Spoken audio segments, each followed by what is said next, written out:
Many filmmakers aspire to creating a film look with their DSLR footage, also known as a cinematic look, because this sort of film appears professional and is interesting to watch. But what exactly is the film look?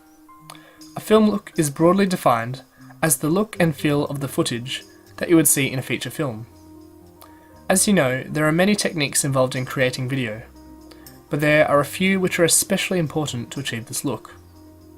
This look is best achieved through techniques involving both the settings of the camera capturing the video, as well as editing in the post-production stage. Creating a film of some sort starts with the camera, so it makes sense that the camera settings are especially important in controlling the look of footage. It is still possible to create a cinematic look in post-production with just about any footage, but controlling the camera settings will give you much greater control over the final product. First up, make sure that the camera is operating in manual mode to allow for complete control of the settings. In most Canon DSLRs, this setting is called movie exposure, so make sure that this is set to manual.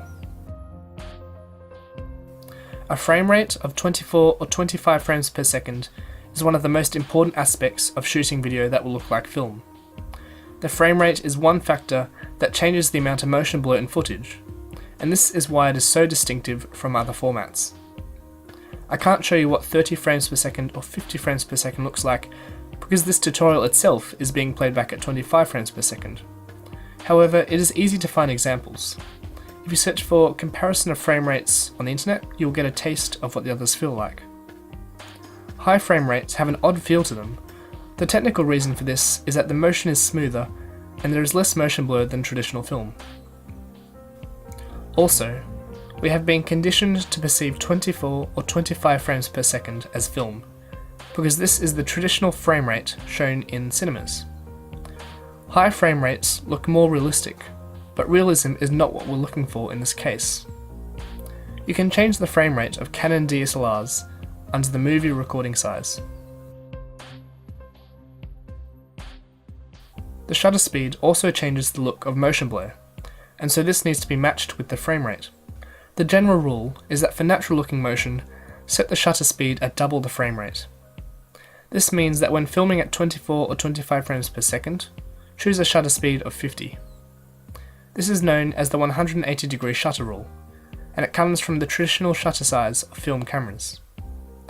Here's an example of what a higher shutter speed can look like. As you can see, the motion of the cars appears to stutter. This is what a shutter speed of 1/50th of a second at 25 frames per second looks like. The motion of the cars appears more natural. A shallow depth of field is usually associated with the film look. Depth of field is the distance between the nearest and furthest objects that are in focus. A shallow focus means that you can get shots that look like this. The subject is in focus and the background is blurred. This is good for directing the attention of the viewer. A deep focus works better for wide shots when you want to keep everything in focus. To control the depth of field, adjust the aperture. The f-stop value controls the aperture. A lower f-stop value means a wider aperture and a shallow depth of field, while a higher f-stop value means a smaller aperture and a deeper depth of field. It's reversed to what you think. To control the exposure, change the ISO setting. In bright daylight, the picture might still be overexposed at the lowest ISO when you have the aperture wide open, so you will have to reduce the aperture and sacrifice the shallow depth of field to maintain a proper exposure. By default, most cameras increase contrast and sharpness while filming. This makes footage look good right out of the camera, but if you intend to color correct footage later, it reduces the flexibility that you have. Many cameras have a neutral picture style preset for this reason. Make sure that you enable this to have more flexibility in post-production. Remember that you can always add contrast or sharpness later. Whatever footage you have to work with, you can always make it look better in post-production. A common issue with low-budget DSLR filmmaking is making smooth camera movements. A shaky effect can have its applications, but in most feature films you will see that the camera movements are silky smooth. The professionals use hardware stabilizers like this, but these are expensive. We can achieve a similar effect with the software that we already have.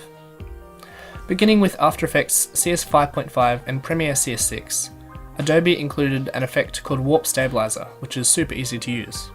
To use Warp Stabilizer, search for it in the Effects panel and drag it onto your footage.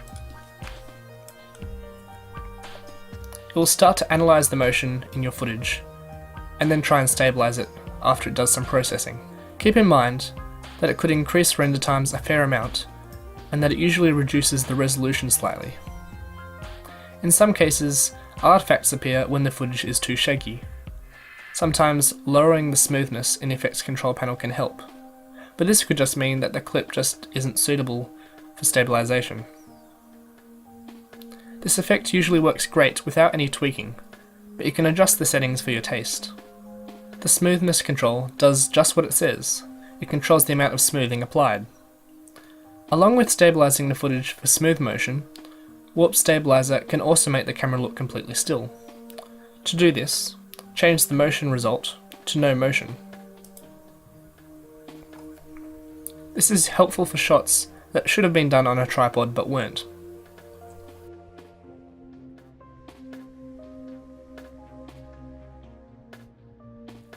One of the most powerful ways to change the emotion of a shot is through color grading. Feature films use color grading to convey the mood of footage visually. For example, dark blues convey a depressed or dark tone, while warm colors suggest happiness. Without any color grading, it is very hard to achieve a cinematic look. Here's an example of a shot with the original footage and the color graded footage side by side. You can see there's a massive difference. There are plugins that can automate color grading, but by doing it manually you can have full control.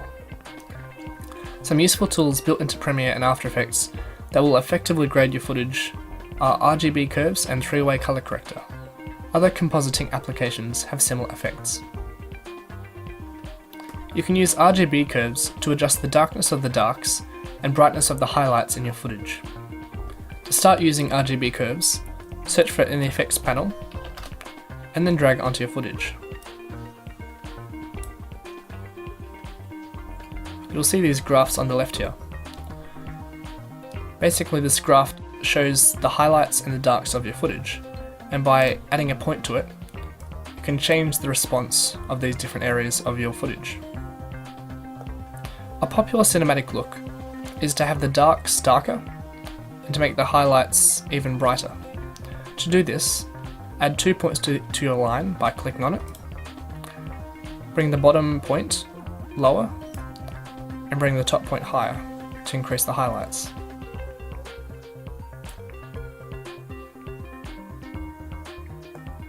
How you change the curve depends on the footage that you have and the effect you are looking for. For example, a comedy short film will have a different look to a thriller.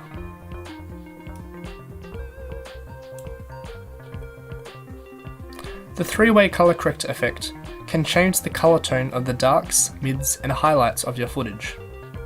To use it, search for it in the Effects panel and drag onto your footage.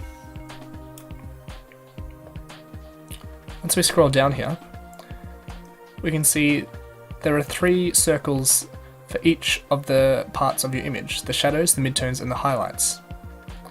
A popular cinematic effect is to make the shadows a blue hue and to make the highlights a warm color. So to do this, we drag the circle in the shadows to the blue part of the spectrum and move the highlight circle into the orange and yellow part. There are an infinite number of ways to color grade footage, so it's best to experiment and see what you like. You will notice that most films are not framed in the same aspect ratio that most DSLR footage is.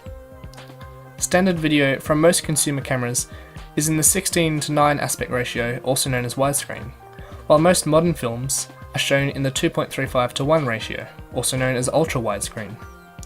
There are numerous ways of achieving this ultra widescreen effect in Premiere, but the easiest way is adding black bars to the top and bottom of the picture, also known as letterboxing. You can achieve this by making an image mask yourself in the right aspect ratio, or downloading this image, also in the description.